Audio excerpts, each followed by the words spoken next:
บ่ได้ปากหวานอกคาบน้ำตาลเด้อน้องลาเว้าด้วยความศรัทธา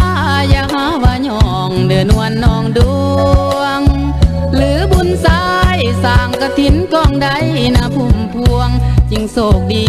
มีดวงพบสาวถาดหลวงคนคนนี้เมื่อได้มาเห็นหัวใจไอ้เต้นตึกตักจนเสียศูนย์เสียลักหักสาวด้วยความหลงไหลสิ่งที่อายยองน้องเป็นคนดีมีน้ำใจสิ่งที่อายประทับใจย้ำน้องยิ้มแก้มบ้องงามสาวบ้านถาดหลวงอายขอสมมุติเด้อน้องลานั่นก็คือปัญหาเรื่องค่าดองของแต่งบอกได้บ่น้องเงินค่าดองถึกหรือแพงสมมุติบ่มี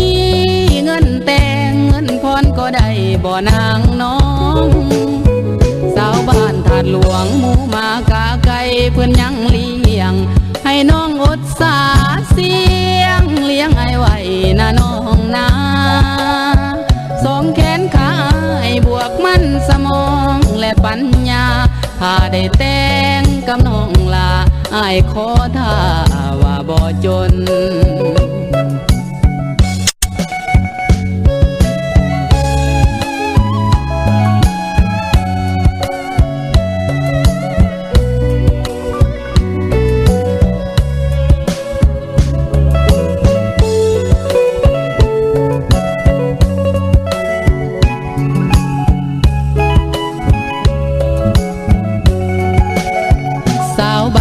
ถาดหลวงไอขอสมมุติเด้อน้องลานั่นก็คือปัญหาเรื่องค่าดองของแต่งบอกได้บ่น้องเงินค่าดองถึกหรือแพงสมมุติบ่มี